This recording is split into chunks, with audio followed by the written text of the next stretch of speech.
Halo pemirsa, apa kabar Anda? Senang sekali rasanya kami bisa kembali menyapa Anda sekeluarga dimanapun berada, dari Sabang sampai Merauke, dari Miangas sampai Pulau Rote. Tentunya kami selalu berharap Anda tetap dalam keadaan sehat, sejahtera, dan berbahagia. Jumpa lagi dalam Downcast bersama saya, Doni The Kaiser. Dan saya Don Bosco Selamun. Oke, Bang Don sehat? Sehat. Pekan ini? Kenapa tanya sehat? Karena saya harus tanya ke Bang Don, ke seluruh masyarakat Indonesia, karena kalau bicara politik, itu bisa merembet kemana-mana. Termasuk soal politik kita sehat-sehat saja. Nah, itu harapan kita, Bang Don. Tapi kan ada beberapa peristiwa politik yang memang dinanti-nantikan masyarakat kita. Khususnya pertemuan tokoh atau elit politik bangsa Indonesia. Beberapa hari lalu, Presiden Jokowi sudah makan bareng dengan the next President, Prabowo Subianto. Tapi yang saya tunggu-tunggu nih, Bang, pertemuan Pak Prabowo dengan Bu Mega ini.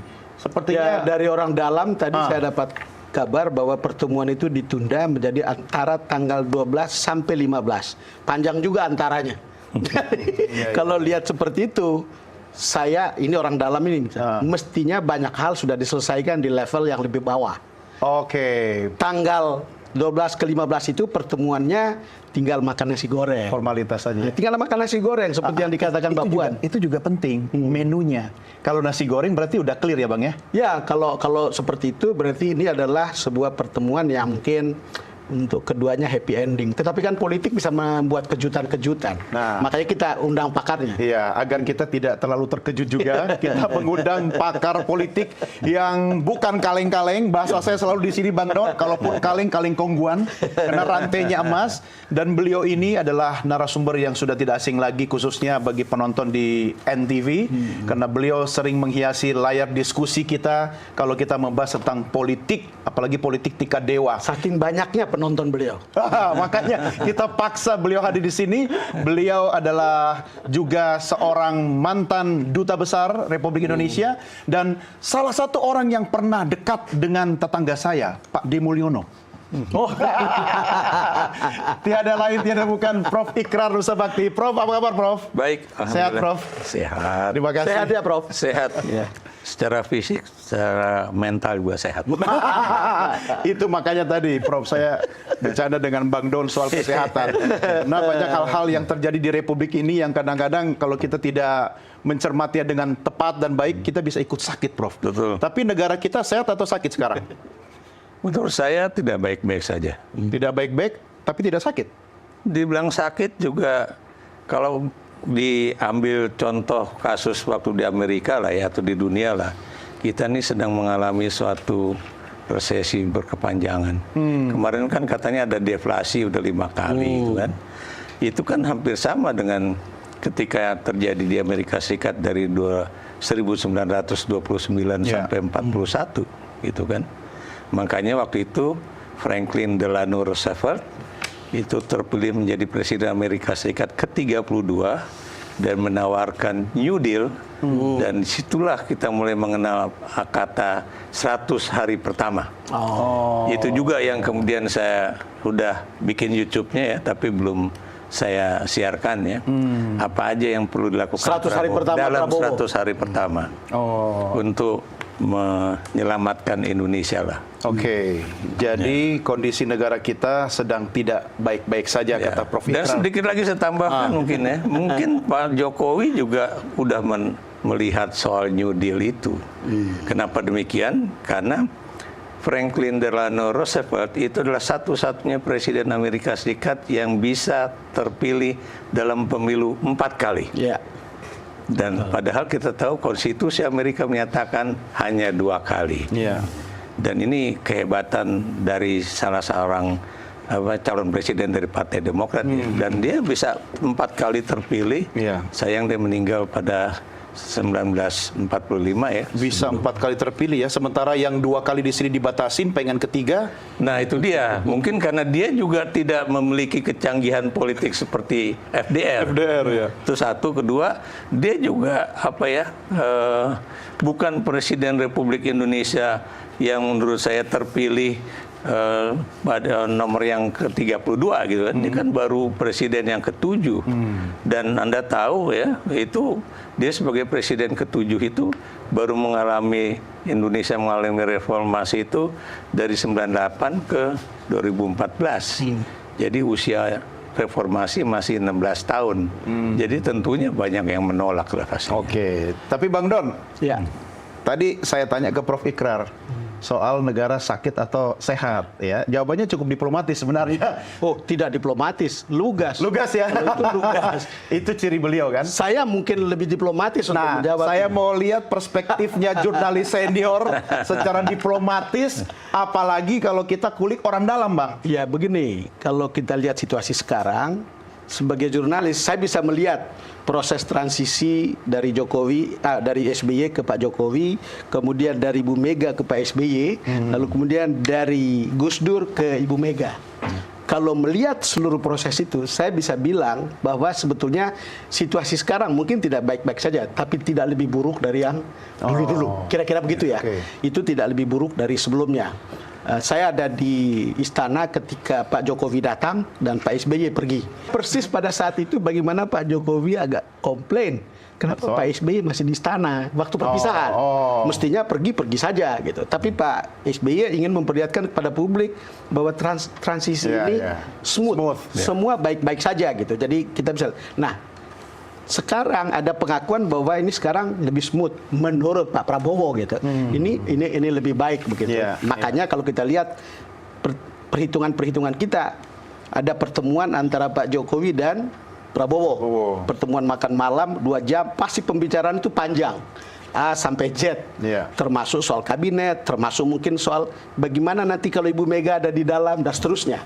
Makanya pertemuan dengan Ibu Mega dan Prabowo itu ditunggu.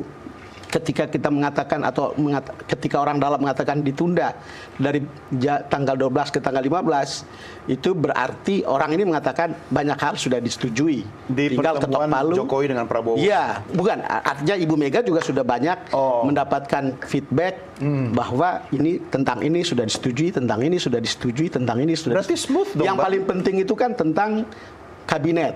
Kira-kira begitu. Siapa yang akan masuk ke situ? Lalu kemudian diumumkan bahwa akan ada 3 kursi DPR, kursi kabinet dari PDIP. Bahkan ada yang menyebutnya 4, begitu. Yang 3 tadi sudah disebutkan.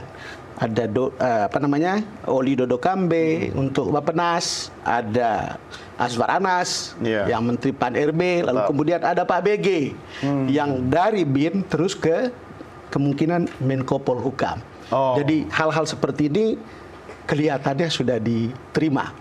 Maka tinggal makan nasi goreng. Cuman kan pertemuan ini juga membuat ada uncomfortability gitu. Karena mendengar seorang Jokowi tidak terlalu comfortable ketika Ibu Mega diajak masuk ke dalam. Atau apalagi ada pendidikan seperti itu. Itulah sebabnya orang dalam mengatakan, ya ada pertemuan dulu Pak Prabowo dengan Pak Jokowi untuk melihat dan bagaimana supaya saling tahu lebih dulu untuk seberapa uncomfortability dan seberapa comfortability ketika itu akan ada di dalam semuanya. Karena kalau seluruh proses sejak awal, kalau kita lihat dari Pak Prabowo, orang dalam mengatakan Pak Prabowo itu ingin semuanya di satu meja. Ada di satu meja, tidak boleh ada yang di bawah meja. Kita downcast satu meja. Kita bisa bicara baik-baik di sini, Prof ya. Tapi menurut Prof Ikrar sendiri, pertemuan Prabowo dengan Jokowi itu apakah sudah konfirmasi semua udah clear? Ya sebenarnya pembicaraan mengenai 3 orang itu juga tanpa adanya pertemuan Prabowo dengan Jokowi itu udah clear ya. Karena masalahnya seperti kayak BG ya. BG itu kan bukan karena faktor dia orang PDIP, tapi dialah yang menjadi moderator ya atau moderator, bukan moderator tapi penengah ya. Ketika Prabowo akan diajak oleh Jokowi masuk ke dalam kabinet 2019 ya. Dan kita tahu awalnya dia lakukan oleh Luhut Binsar Panjaitan, tapi Prabowo bilang nggak mau gitu kan. Tapi begitu BG deketin mau gitu kan. Dan mungkin kenapa dia mau, karena pasti BG yang saat itu menjadi kepala BIN itu pasti lebih dipercaya dibandingkan Luhut yang cuma menteri parinvest lah gitu ya. Jadi itu yang kalau saya lihat begitu. Dan kalau kita lihat juga ya, biar gimana pun Aswar Anas juga tidak langsung kita anggap sebagai orang PDIP, karena dia kan juga pernah jadi orangnya PKB juga kan. Dan kementerian kalaupun dia megang Pan RB itu kan bukan satu kementerian yang politis kan. Itu lebih. Tapi strategis juga kan.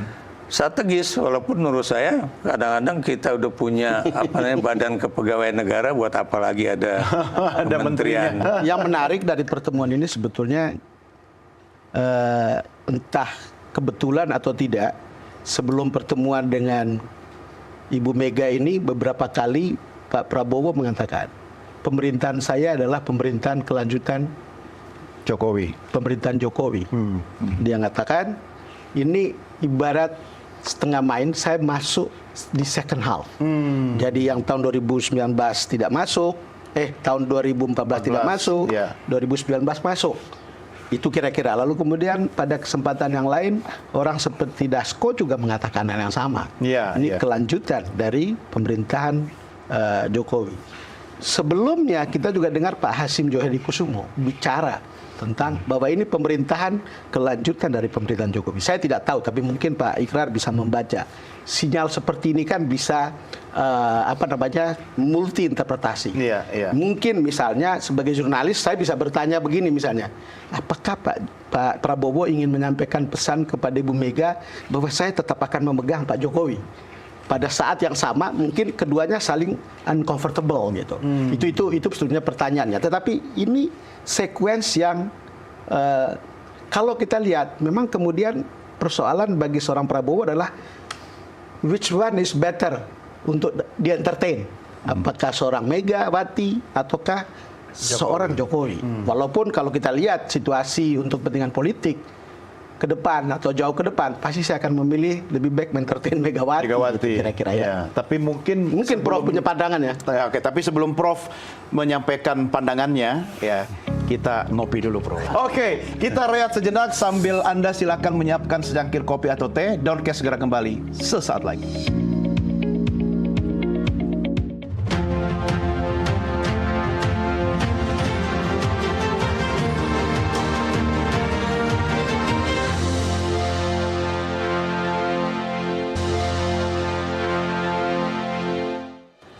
Pemirsa, terima kasih masih bersama kami dalam program Downcast. Saya Doni De Kaiser. Dan saya Don Bosco Selamun. Kita tengah berbincang dengan Prof. Ikrar Nusa Bakti.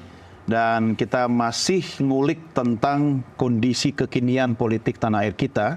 Yang tadi Prof. Ikrar, saya pinjam statementnya Bang Don, semua tergantung nanti nasi gorengnya. Kalau sudah ketemu nasi goreng, udah keluar. Dulu kan sempat ya Bang Don, Bu Mega kan masakin Pak Prabowo kan? Betul. Nasi goreng juga kan? Betul. Nah, ini kan simbol ya, Prof ya. Tapi kalau menurut analisa Prof Ikrar sendiri, masih penting nggak sih Pak Prabowo ketemu Bu Mega dalam waktu dekat ini? Kalau soal penting, sangat penting ya. Walaupun saya berani mengatakan ini bukan sesuatu yang spektakuler. Kenapa demikian? Ini kan cuma pertemuan di antara dua sahabat yang pernah menjadi pasangan calon presiden dan wakil presiden, tapi juga pernah dalam posisi yang berbeda pada 2014-2019 ya, karena Mega mendukung Jokowi, sementara Prabowo adalah lawan dari Jokowi, dan 2024 ini berbeda ya. Jokowi mendukung Prabowo, sementara Mega mendukung Ganjar Mahfud, gitu kan. Nah, kalau saya juga lihat ya, saya belum tahu persis apakah benar PDIP akan masuk kabinet. Gitu. Kenapa demikian? Karena saya masih punya pandangan, ya, Mega itu adalah seorang yang sangat tegas pada aturan. Maksud saya tegas pada aturan, ya. Kalau memang yang menang itu berbeda, ya buat apa kita masuk ke dalam kabinet atau pemerintahan itu. Itu satu. Kedua, dia juga akan menjadi orang yang sangat tegas ya, karena dia lihat kalau kemudian semua masuk di dalam pemerintahan, siapa yang akan berada di luar pemerintahan? Dan Anda masih ingat kan di masa SBY itu dua-duanya berada di luar pemerintahan, baik Gerindra maupun PDIP. Ya. Dan kalau orang mengatakan oh, nanti rugi dong PDIP kehilangan modal politik, kemudian nanti bagaimana untuk maju pada 2029 dan sebagainya, yang jelas PDIP punya pengalaman 10 tahun di luar pemerintahan ya. Dan kemudian Partai Demokrat juga pernah menjadi partai pemenang pemilu legislatif pada 2009 ya. Tapi Anda bisa lihat artinya ada keraguan Prof bahwa dia akan masuk dalam partai itu posisi, jadi tidak oposisi gitu. Ya, Bu Mega. ya. Karena Bu Mega juga udah pasti. Ini kan kita kalau baca dari analisis mingguan gitu kan, ada yang mengatakan bahwa sebenarnya Oli Dondo Kambe diperintahkan Mega, pokoknya kita dukung pemerintahan Prabowo Subianto. Kata mendukung itu belum tentu dia masuk. Menjadi bagian dari menjadi bagian. Sebentar, Tapi Prof. kalau lihat proses ya, yang begini memang mungkin saja. Karena kedekatan pribadi misalnya Oli sama Prabowo ini kan soal geng Manado. Kira-kira begitu. Lalu kemudian BG tadi proses ketika ada di masa lalu selesai rekonsiliasi antara. Tetapi proses ini kalau betul terjadi itu persis ketika beberapa waktu lalu kita bicara bahwa Ibu Mega setuju dengan Anies untuk jadi cagupnya PDIP di DKI, tapi itu tidak terjadi. Betul. Possibility seperti itu mungkin terjadi saja. Gitu. Tetapi mungkin kali ini berbeda. Ya kita tetap berteman, tapi saya berada di luar. Kira-kira gitu. Tapi yang duduk di situ adalah orang-orang yang bisa membantumu, kan kira-kira gitu. Mungkin tidak perlu mewakili PDIP.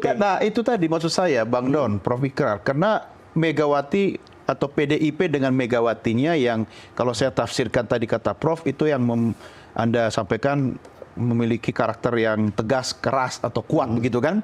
Tapi tidak mungkin dengan orang-orang PDI Perjuangan lain yang mungkin merindukan berada di dalam pemerintah. Kan? Kalau kita lihat itu kan memang di dalam keluarga Megawati sendiri kan ada perbenturan antara Puan dengan kakaknya misalnya kan. Kalau Puan itu ingin masuk, kenapa demikian? Karena dia pengen supaya posisi dia di DPR itu tetap diakui. Dan sudah di-entertain, sudah dikasih. Anda harus ingat ya, bahwa posisi Puan itu kan terjadi sebagai akibat dari semua partai politik tidak menyetujui adanya revisi Undang-Undang MD3. Itu harus diingat. Makanya Puan tetap menjadi ketua DPR, gitu kan. Nah, persoalan ketua dari Partai Golkar yang yang harusnya duduk di ketua MPR ya, tapi kemudian diambil alih oleh Gerindra, yaitu Muzani ya. Kenapa demikian? Karena Gerindra pasti tahu dong. Kenapa? Biar gimana pun dia udah pasang kuda-kuda. Just in case nanti Golkar diambil alih. Ini belum tentu ya. Ketika orang bicara bahwa ada orang dalam yang mengatakan mau masuk, orang-orang sekitar Ibu Mega ya. Itu possibility-nya belum tentu seperti itu. Tapi nama-nama banyak tadi, Bang. Nama-nama banyak, betul. Saya agak surprise dengan analisa 3 atau 4 ya? Iya, karena orang-orang ini kebetulan punya sejarah yang dekat. Kecuali tadi Aswar Anas ya. Tetapi 2 itu ya sebetulnya kuat kedekatannya dengan Pak Prabowo. Anas apakah murni mewakili PDI Perjuangan kalau nanti akan masuk lagi? Ya mungkin kalau Aswar Anas itu lebih pada menurut tafsir saya. Kan ini kan soal perpindahan ASN ke IKN. Dan kalau itu terjadi, ini kan harus sustain. Dan orang yang bekerja untuk itu selama ini adalah seorang Aswar Anas. Mulai dari ketika Pak Jokowi presidennya, memang dia harus mengatur peralihan ASN ini dari Jakarta ke IKN. Lalu dengarlah cerita, oh Januari akan ada perpindahan. Walaupun dari dulu kita sudah dengar dari Pak Jokowi mulai September, Oktober, November, Desember, Juli ya. Dan itu tidak pernah jadian. Ya mungkin ini nanti bisa jalan begitu. Iya, tapi nama-nama lain kan juga bukan tidak mungkin, seperti saya tanyakan ke Prof. Ikrar tadi, Bang Don, artinya dia tidak harus mewakili PDI Perjuangan. Iya, betul. Dia orang PDI Perjuangan atau kader PDI Perjuangan, tapi bisa diterima oleh Mega kalau dia masuk di situ dan juga bisa mendukung kabinetnya Prabowo kan? Iya, saya rasa banyak hal yang sudah didengar ya. Mungkin dalam pembicaraan dengan Pak Jokowi, dengan Pak Prabowo yang makan malam itu, saya kira nama-nama ini juga sudah bisa disebut dan didiskusikan. Iya, Karena kalau betul sangat yakin misalnya Pak Prabowo mengatakan ini adalah pemerintahan jilid 2, menurut saya agak susah untuk tidak mendiskusikannya dengan Pak Jokowi. Lepas dari apakah itu diterima atau tidak, tetapi bisa didiskusikan. Kita suka atau tidak, itu kemungkinan besar. Tapi yang paling penting siapa yang merasa tidak nyaman sekarang ini? Kalau semua orang mengatakan orang seperti Pak Jokowi tidak nyaman kalau PDIP diajak masuk atau Ibu Mega diajak masuk gitu. Iya. Tapi kan Prof, Pak Prabowo lebih mengutamakan ketemu Pak Jokowi dulu. Ya kan? Iya, sebetulnya sebelum ketemu juga mereka udah sering berdiskusi mengenai hal itu, ya. Khususnya kayak misalnya kayak Pak Asrar Anas gitu kan. Ya, mungkin yang mengusulkan itu Prabowo, tapi saya lebih melihat bahwa itu usulannya Jokowi. Ya. Kalau Pak BG mungkin karena Pak Prabowo punya bagaimanapun hutang politik terhadap BG, ya. Dan kemudian ya udah, dia adalah orang yang membuka pintu. Anda jangan lupa loh ya, keinginan Pak Prabowo untuk menjadi presiden itu kan bukan impian semusim. Iya, sudah lama ya. melalui dia ikut 3 kali. Iya. Bukan itu ya, melalui apa namanya itu penjaringan calon presiden konvensi Golkar yang dia kalah dari Wiranto, kemudian 2009 bersama Bu Mega, kemudian 2014 2019 melawan Jokowi. Makanya dulu kalau Anda ingat loh, saya nggak akan lupa loh ucapan Bu Mega pada saat itu dengan Pak Prabowo loh ya. Kalau nggak salah, makanya main-main sama kami kan gitu, dia bilang gitu. Maksudnya dekat-dekatlah dengan kami gitu supaya apa namanya itu Anda tuh juga nggak tercapai. Betul. Dan sekarang kan cuman Prof, ketika Ibu Mega ngomong begitu, Pak Prabowo itu sudah dua tahun lalu ingin terus bertemu Ibu Mega dalam proses pencalonan sebetulnya. Tapi dulu nggak pernah jadian. Iya, Kenapa begitu? Karena percaya pada Jokowi kan? Bukan gitu. Karena kan ada pertarungan antara Jokowi dengan Megawati. Ya. Oh iya. Pertarungan untuk siapa yang menentukan calon presiden dan wakil presiden. Saya beri contoh misalkan ketika Jokowi mengajak Prabowo dan Ganjar ya datang ke suatu daerah persawahan dan kemudian di situ pokoknya dua-duanya itu harus bikin jadi saya ingat itu. Calon presiden dan wakil presiden, entah siapa nomor 1, siapa nomor 2. Itu kan suatu hal yang nggak mungkin. Kenapa nggak mungkin? Ya Prabowo udah pasti nggak mau jadi orang nomor 2. Ganjar juga pasti nggak mau. Kedua, Ganjar sebagai kader PDIP juga udah tahu nggak mungkin aku jadi calon begini, sementara Bu Mega sendiri tidak pernah menyatakan itu pada saya. Jadi makanya di PDIP loh, emang yang menentukan siapa calon presiden dan wakil presiden itu siapa? Presiden Jokowi atau ketua umum partai yang Anda tahu di dalam keputusan Munas ataupun apapun di dalam PDIP, itu adalah hak prerogatif ketua umum PDIP, yaitu Megawati. Makanya itu buat saya juga itu sandiwara dari Pak Jokowi aja. Kenapa sandiwara? Tuh ya pokoknya aku udah coba loh ya, gato-gato Prabowo Ganjar nggak jadi. Kemudian dia lagi maju ke siapa, ya udah menteri ini aja nih. Udah anak saya jadinya. Iya, akhirnya begitu. Kenapa begitu? Karena dia bikin orang percaya dulu bahwa seakan-akan dia benar-benar sepenuh hati. Tidak ingin. Tahu emang sepenuh hati. Nggak ada lah. Sekarang kalau kita lihat mana pernyataan-pernyataan dia yang kemudian sepenuh hati menjadi kenyataan. Padahal dia tahu persis bahwa anaknya itu baru 2 tahun menjadi wali kota. Ini bukan ucapan saya, ucapan dia. Dia tahu persis bahwa anaknya tidak cukup usia untuk menjadi calon wakil presiden menurut aturan. Kalau dia sebagai presiden itu benar-benar ingin membangun Indonesia, harusnya dia bilang kepada MK, maaf, saya akan tetap pada pendirian saya, anak saya belum cukup usia.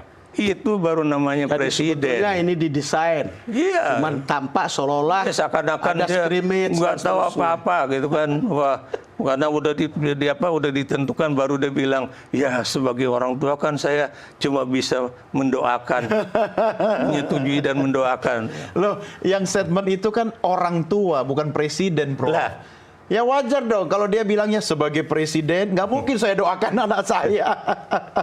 Ya, Tetapi Anda juga harus ingat ya, dalam politik itu harus dipisahkan Anda sebagai seorang presiden dan Anda sebagai orang tua. Kalau urusan anak sama bapak itu urusan keluarga.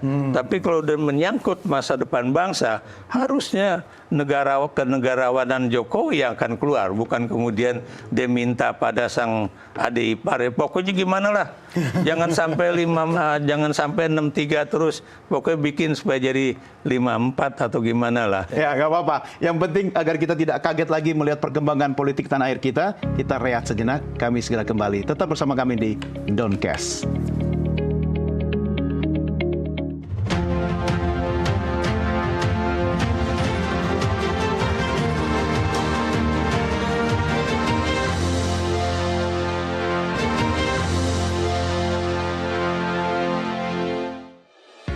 Anda masih bersama kami pemirsa dalam program kesayangan Anda, Downcast. Saya Doni The Kaiser. Dan saya Don Bosco Slam. Ya, kita masih ngobrol dengan Prof. Ikrar Nusa Bakti. Prof. Ikrar ini kan sudah malang melintang di dunia perpolitikan tanah air dan juga sejak zaman Orde Baru, Bang Don, ya istilahnya udah meletek lah ya. Ya, wartawan kita dulu banyak selalu pergi mengutip foto Prof. Ikrar. Nah, saya mau tanya Bang Don nih, prediksi Bang Don kira-kira after 20 Oktober itu, apakah Pak Jokowi masih punya pengaruh kalau melihat sinyal-sinyal dari makan malam sekarang, kemudian diundurnya pertemuan Prabowo dengan Megawati? Karena kalau saya pinjam statementnya Prof. Ikrar di beberapa kali diskusi, ya beliau kan sudah lame duck ya Prof ya? Saya sih bukan peramal ya, tapi saya ikuti apa analisa yang dikatakan oleh Adiana Pitupulu. Ya. Jokowi akan selesai, tapi PDIP akan tetap ada. Artinya apa? Kita bisa menafsirkan seperti itu. Saya mengenal juga Jokowi, termasuk mungkin jurnalis yang paling banyak menginterview Jokowi. Sejak sebelum jadi gubernur sampai menjadi presiden. 15 kali interview saya ngitung. Di saat seperti itu saya merasa ada seseorang yang bisa mengungkapkan pendapatnya secara genuine.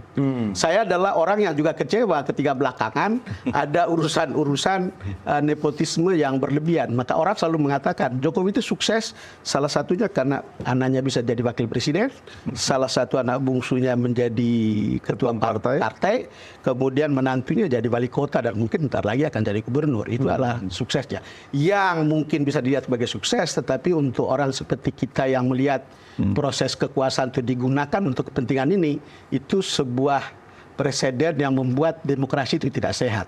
Sekarang pertanyaannya adalah, apakah bagaimana setelah tanggal 20? Yaitu saya mengutip Adian. Tetapi pikiran saya adalah, memang akan ada dasar apa untuk kemudian seorang Jokowi masih bisa cawe-cawe? Dari berbagai pertemuan dengan orang Prabowo tidak akan mau menjadi boneka. Prabowo is Prabowo. Kalau lihat pernyataan seperti itu, ya Prabowo seperti kata Prof. Ikrar tadi, beliau ini bukan baru tahun ini mau menjadi presiden. Sudah berkali-kali.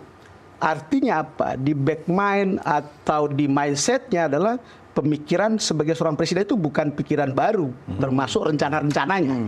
Artinya juga akan ada rencana-rencana ikonik yang betul-betul genuine seorang Prabowo. Maka ketika dikatakan adalah kelanjutan, tapi saya bilang kelanjutan plus apa gitu.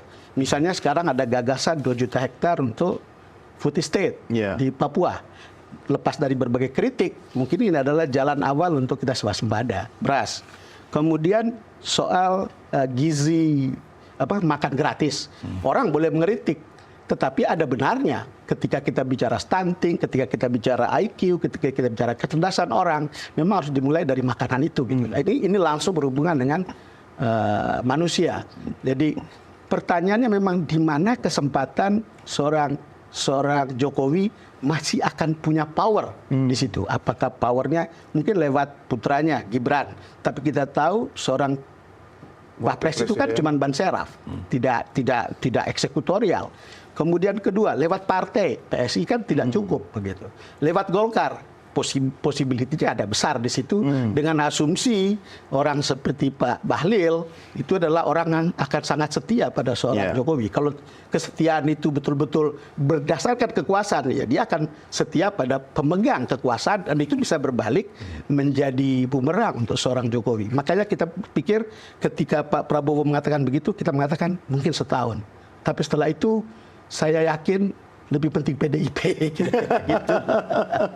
Jadi bulan madu sangat cepat dong Prof ya, kalau itu terjadi.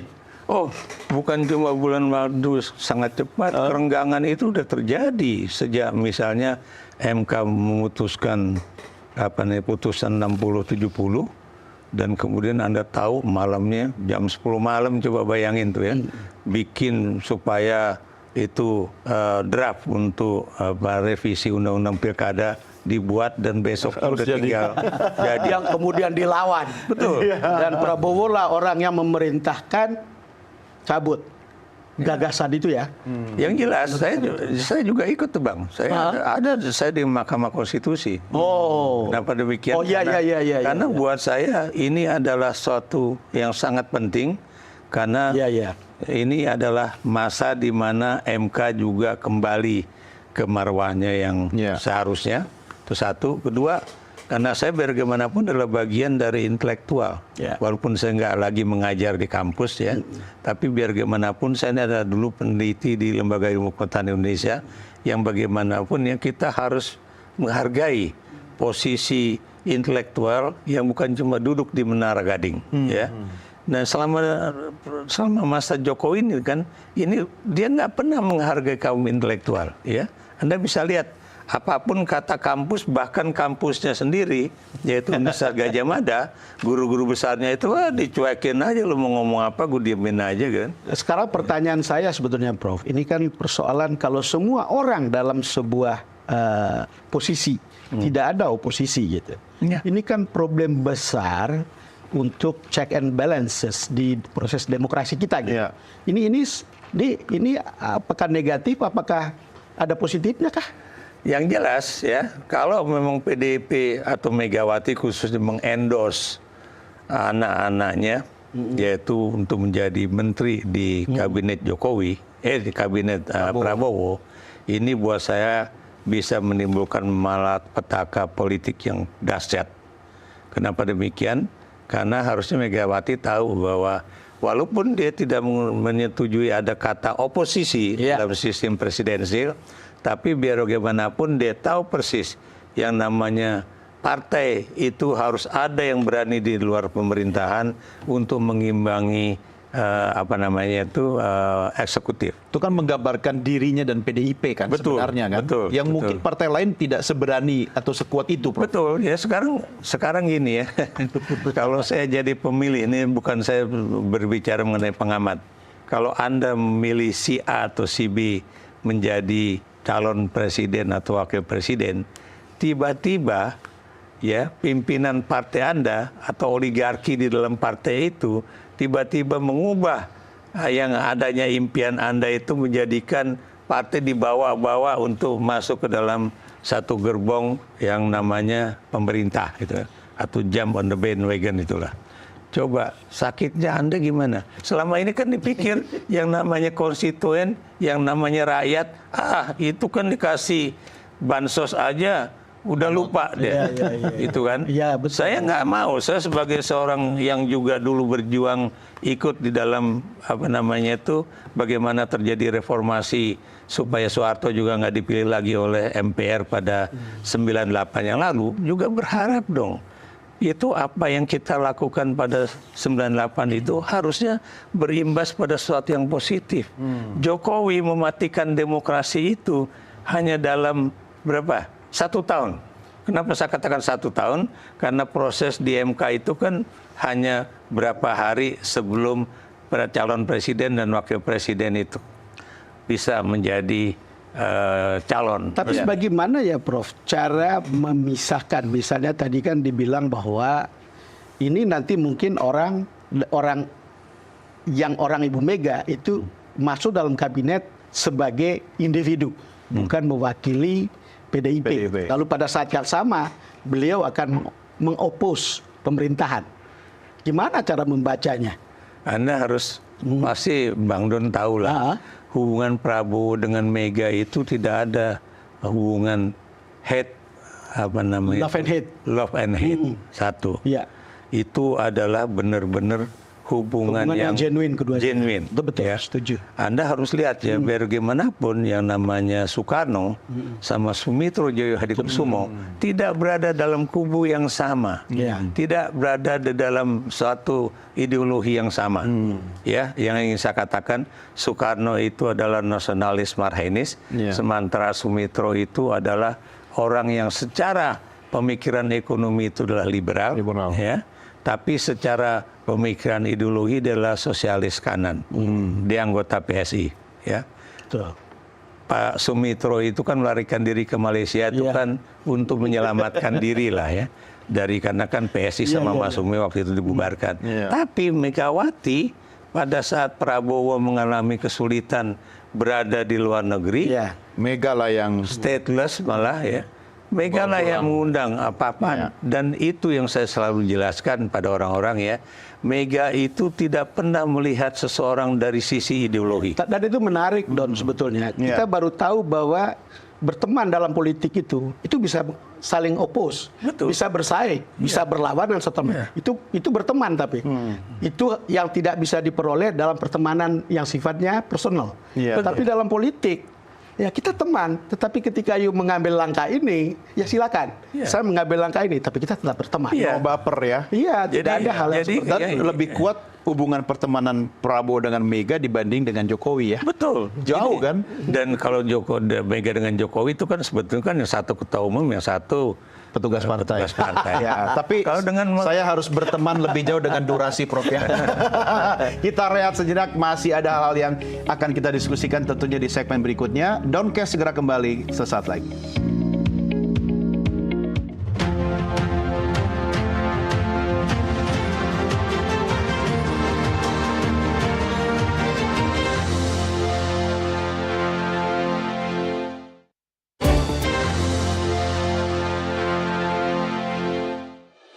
Terima kasih pemirsa masih tetap setia bersama kami dalam program Downcast. Saya Doni The Kaiser. Dan saya Don Bosco Selangor. Ya, pemirsa, Bang Don, kita juga mau mengucapkan terima kasih kepada penonton setia kita yang sudah menyaksikan sejak awal Downcast tayang. Baik yang tayang melalui layar Nusantara TV ataupun yang menyaksikan melalui channel YouTube Nusantara TV Official.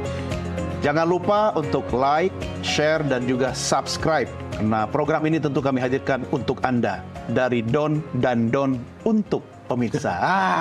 Boleh ya. Baik, Prof Ikrar, Bang Don, kita lanjut lagi diskusi. Saya masih penasaran, Bang Don. Saya tidak minta Anda menerawang sebagai seorang cenayang, tetapi analisa Anda dari perspektif jurnalis senior dan juga nanti Prof Ikrar sebagai pakar politik. Pak Jokowi ini nggak mungkin pulang pensiun, ya. Pensiun pulang kampung ke Solo. Ya, semudah itu. Analisanya Bang Don, dia akan kemana dan ngapain serta pakai apa, Bang? Pakai apa ini paling penting ini? Ya, saya juga tidak bisa memastikan akan pakai apa gitu. Tetapi saya yakin kita akan lihat dalam postur kabinet untuk melihat seperti apa peran Jokowi di situ. Jadi kita tahu orang-orang yang akan ditaruh di situ siapa. Karena dalam jawaban yang kita dengar dari seorang Prabowo adalah, atau dari orang-orangnya Pak Prabowo adalah, orang-orang terbaik di kabinet Jokowi akan ikut masih di kabinetnya Prabowo. Nah, kita akan lihat apa betul-betul orang-orang terbaik ataukah orang-orang bukan orang terbaik, tapi orang-orang Jokowi. Kalau kita lihat itu, berarti memang kita akan tahu instrumen untuk cawe-cawe berikutnya itu akan ada di situ. Akan ada di situ. Karena partai tidak kabinet cukup, mungkin lewat Golkar, tapi kalau lewat Golkar kan saya yakin orang seperti Prabowo juga bisa mengendalikan Golkar. Apalagi seorang presiden kan. Kalau kita lihat. Kemudian saya tidak menganalisis, tetapi kan kita dengar dari kiri kanan kabinet ini nanti pertama akan diwakili oleh parpol, orang-orang parpol. Kedua, akan ada keahlian-keahlian tertentu, zakon kabinet atau anggota yang betul-betul profesional, tapi juga tidak lepas dari endorsement parpol. Jadi itu yang akan dibuat ya supaya kemudian ini ya ini betul-betul presidensial banget gitu. Ya. Bisa jadi untuk memberi tempat PDI Perjuangan kali, second kabinet, tapi aroma partai politik. Makanya tadi ketika ya, kan? Prof menyebut itu pribadi, ya bisa jadi ada di situ, bisa jadi ada di situ. Walaupun kita belum tahu persis, harus mendalami lagi soal keahlian-keahliannya. Nah, memang selalu menjadi pertanyaan menarik spekulasi tentang bagaimana kemudian apakah Pak Jokowi punya pengaruh jangka panjang atau tidak, kan gitu. Kita selalu berpikir sebetulnya politik itu masa bulan madunya juga bisa panjang tapi bisa pendek, dan pada umumnya pendek. Dan kalau itu pendek, tentu ada hal yang membuat itu pendek. Saya yakin akan ada sejumlah kebijakan yang mungkin tidak akan jalan, lalu kemudian ada kebijakan baru yang dibuat oleh pemerintahan Prabowo yang bisa senada dengan Pak Jokowi tapi juga bisa tidak gitu.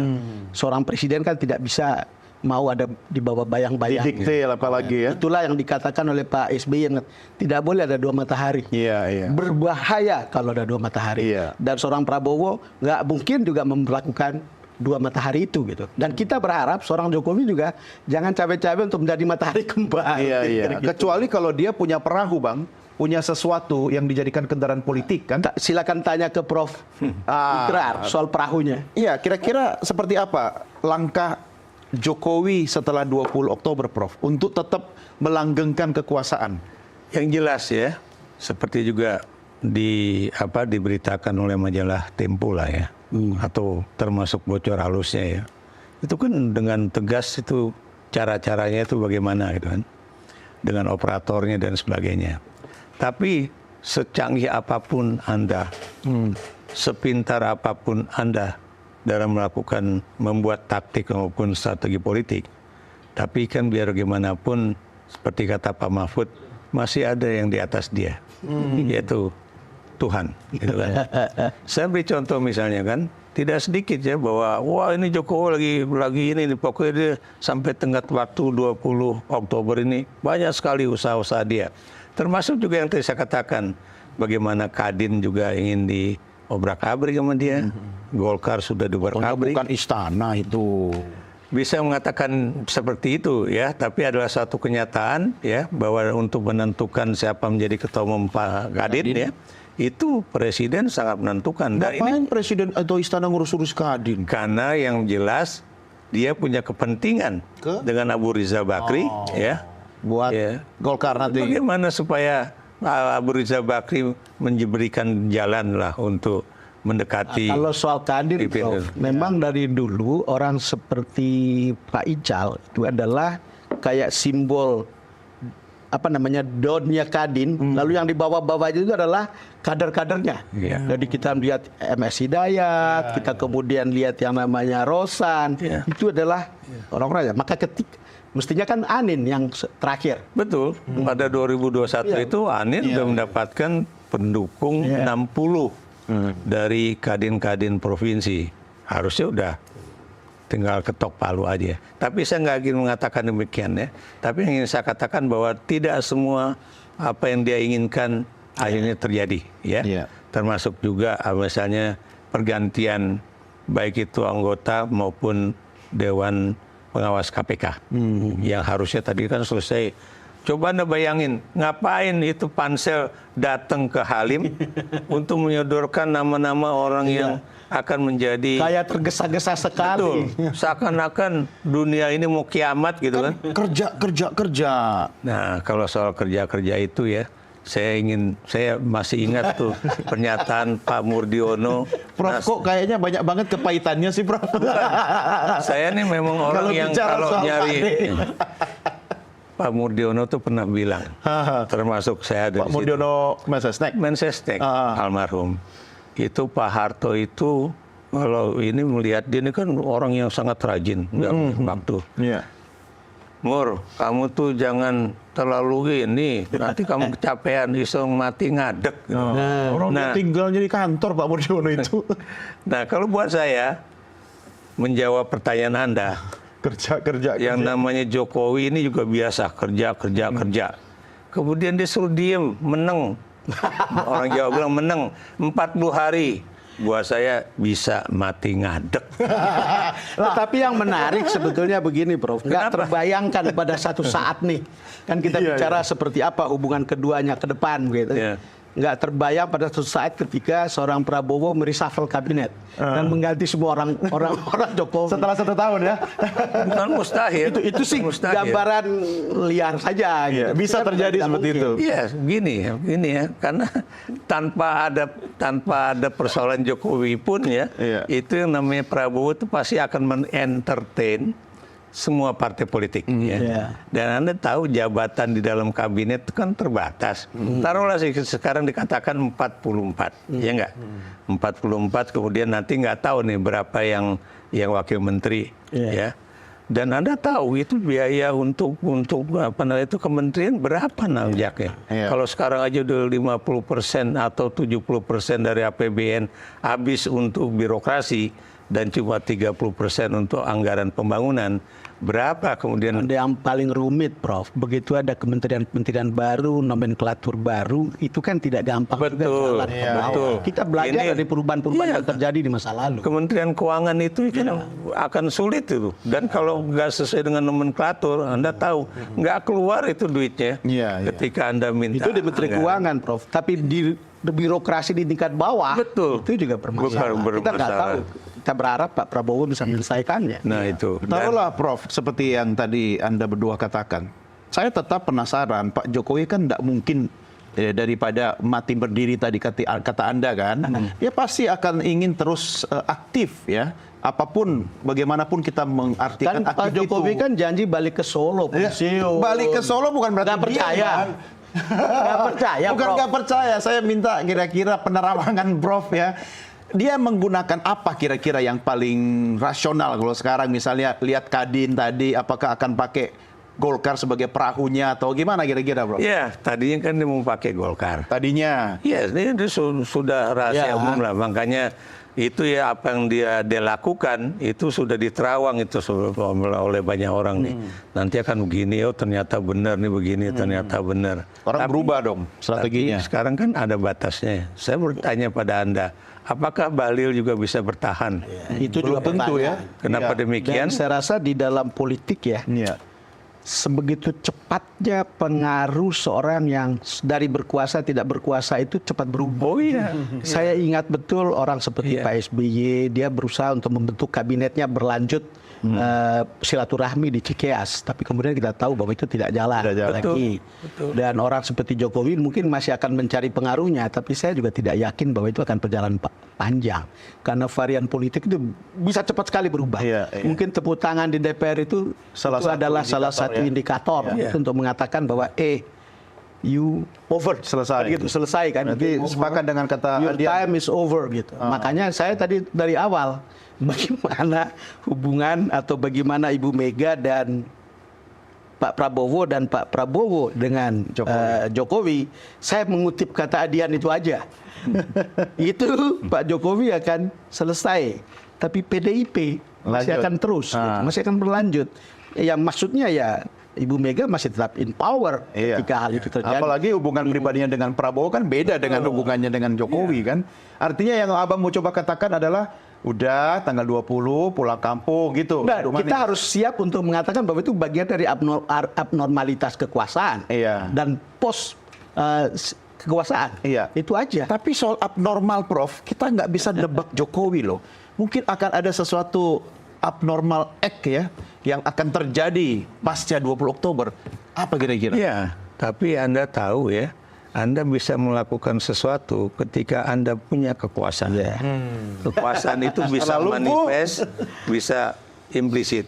Tapi Anda bisa melihat juga bahwa kecenderungan bahwa kekuasaan itu akan berakhir itu juga nampak.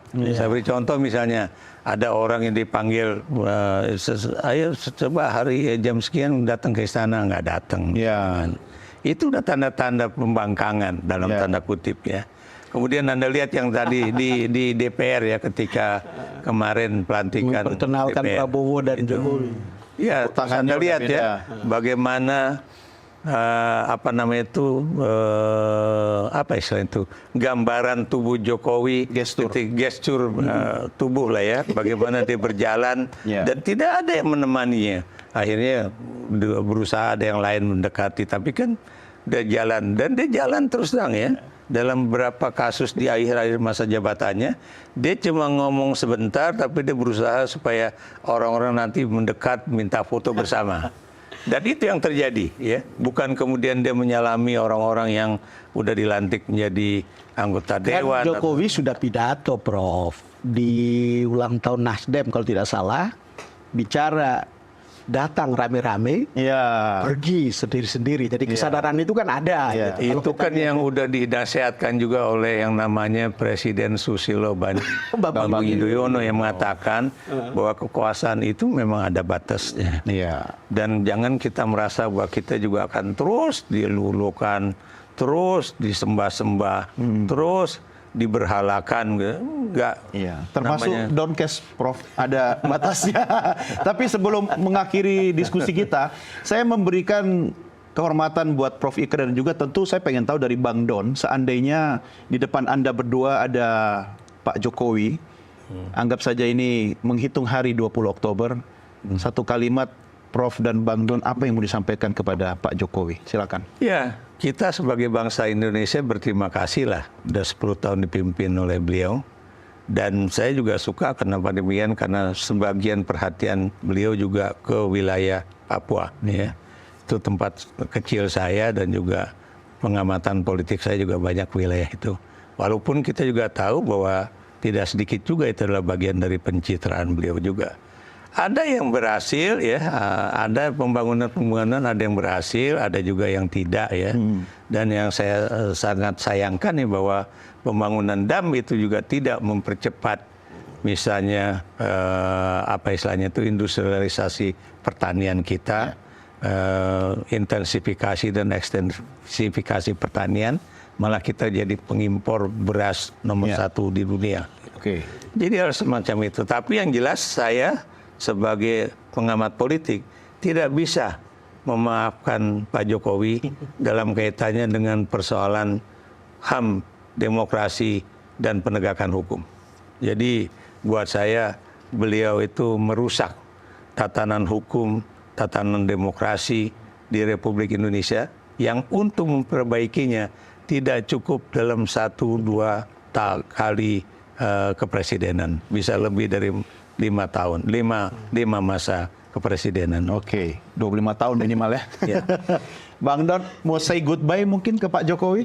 Kata-kata Prof Ikrar itu benar, tetapi keras. Tapi banyak perasaan seperti itu. Cuman kalau saya bertemu terakhir dengan Pak Jokowi dan say hello ketika launching smelter di Surabaya 2 minggu lalu. Dan kita say hello. Kebetulan sehari sebelumnya anak saya itu ketemu beliau di Sensi dan cucu saya, lalu kemudian foto bersama. Lalu kemudian saya ketemu lalu bilang, Pak Don, kemarin saya ketemu Pak Don dan cucunya. Saya bilang, oh iya saya juga dikirimin foto, terima kasih. Artinya apa? Hubungan personal itu oke gitu. Walaupun kita setuju dengan sejumlah kebijakan, tetapi di akhir masa pemerintahannya memang betul itu merusak. Terutama untuk demokrasi gitu. Apapun cerita damage-nya akan panjang gitu.